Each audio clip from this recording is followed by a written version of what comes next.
Greetings. I just wanted to run through Kimberlé Crenshaw's influential article, Mapping the Margins, Intersectionality, Identity, Politics, and Violence Against Women of Color, because it's a very well-known theory and description of problems in feminist studies. It's from 1991 originally, but the terms such as intersectionality, intersecting patterns of racism or sexism, routinized forms of domination, race, class, and gender domination, are all great terms that Crenshaw developed to name problems that we've already discussed and seen developing somewhat already. So I just wanted to go over the Crenshaw article with you. I don't have a PDF of it, so I can't do this in precisely the way that I did it with the Hill Collins article, but I have paraphrased and transposed some of Crenshaw's main points into this document that I will show you. Now, this information will be on the final, but as a reward for those of you who are watching the videos, you'll have to use the video in order to find the answers. I'm not going to plug this into a quiz. This is just information for those of you who are trying to fulfill all of the assignments, including watching the videos, because this form of instruction should also be valuable to you. So keep in mind you can go back and watch this during the final, and it will help you answer questions. So, back to the article and what I've transposed. She begins by saying, "My object is to explore the race and gender dimensions of violence against women of color. I consider how the experiences of women of color are frequently the product of intersecting patterns of racism or sexism." That idea of intersectionality, or intersecting patterns of racism and sexism, is it sounds, in the 21st century like it should be pretty obvious, but actually in 1991, Crenshaw was giving voice to a problem that still required a lot of energy and effort to resolve, and perhaps still hasn't been fully resolved. Her argument is that shelters should not only address the violence afflicting the battered woman, or the violence imposed by the batterer,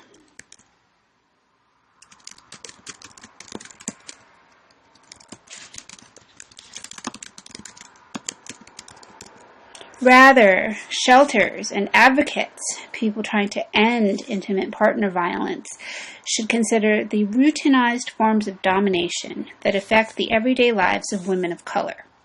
So, what she's saying here is we might consider American society in itself abusive in some ways. If we think about the representations of black women as savage or animal, and the representations of black men, as Hill Collins discussed, as out of control and dangerous. When we think about Jack Johnson's story, and perhaps when we think about inequities in sentencing for felons or offenders who commit violent acts being imbalanced between black and white populations, we can think about routinized forms of domination that still occur in American society. So, routinized forms of domination: race, gender, economics, or class. For example, racism economically in terms of discrimination, housing and job opportunities, and inequities and educational opportunities that lead to poverty might make it more difficult for a woman who is poor, in part because she is black, to leave a batterer because she doesn't have the financial resources to get away. She can't rent a car and go stay in a hotel. The other form of racism that can further jeopardize women of color is that, unfortunately, American society just has stereotypes and negative images of many people of color, suggesting that they are more violent. So social prejudice leads to forms of disrespect that within communities of color make it more difficult for people to seek help. And so I'm still within this paragraph in this very long sentence. Another issue that I'll talk about in a moment is nativism, or prejudice against people born in other countries, particularly hostility against people who are English language learners or may not speak English.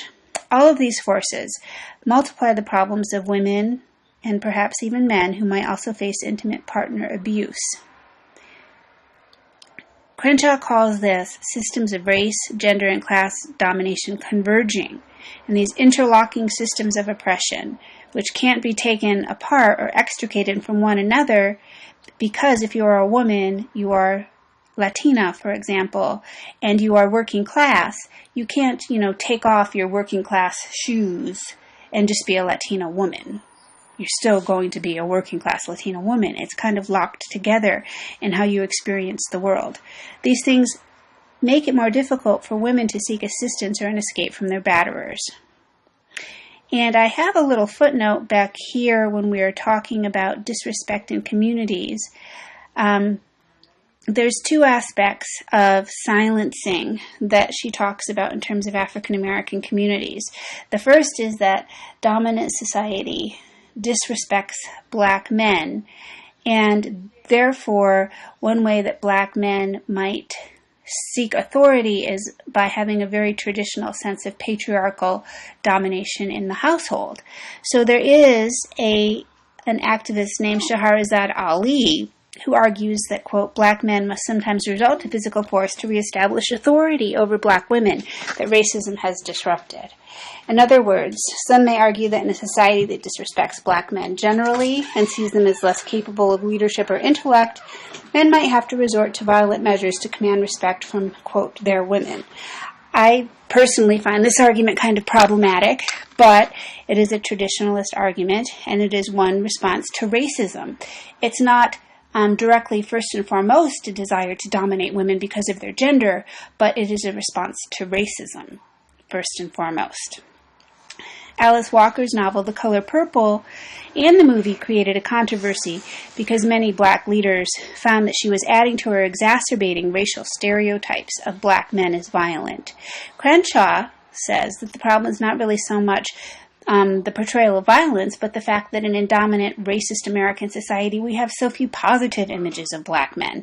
There is an absence of other narratives and images portraying the fuller range of black experience, of loving families, of tender and intimate relationships, of all of the people who work so hard for their families.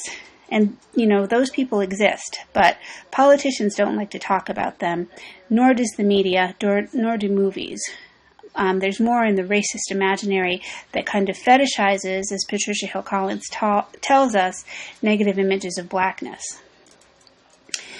The idea that a black family should be a safe haven from the indignities of a racist society and not subject to the scrutiny of the police, because sometimes you have to call the police if there's an incident, or even the scrutiny of domestic violence activists, often outweighs the needs of women and perhaps men who are silenced at the hand of abusive partners. So they're silenced because of race, not because of gender. But race and gender come together in this issue to make an abusive situation more difficult.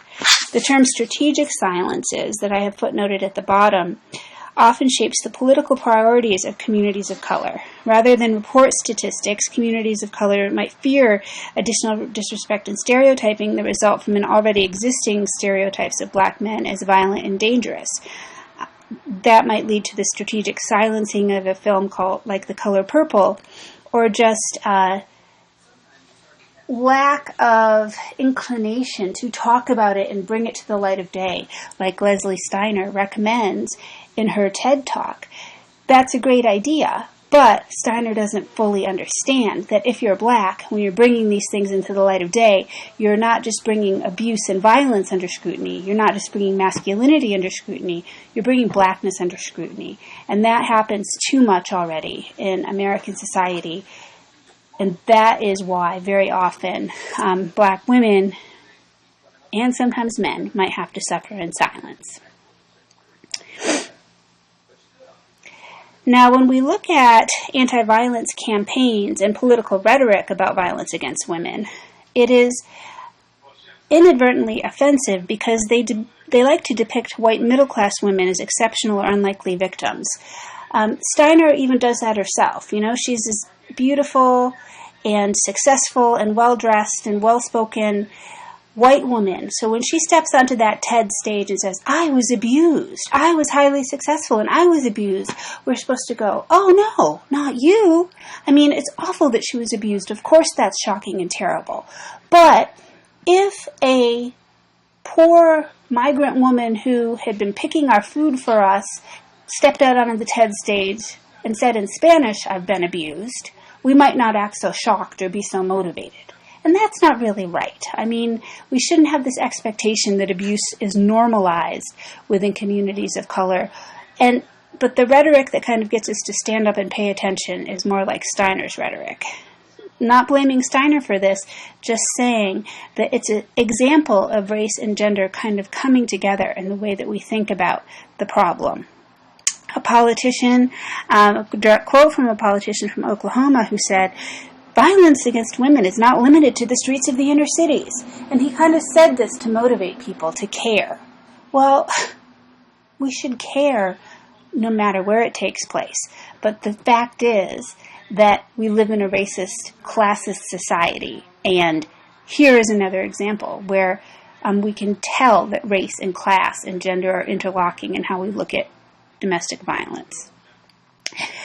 Also, Crenshaw discusses the media humanizing victims who are white and middle class, but non-white victims don't come into focus in the same way and don't get the respect and dignity that a real person with a real life, like Leslie Steiner says, we must accord to survivors of domestic violence.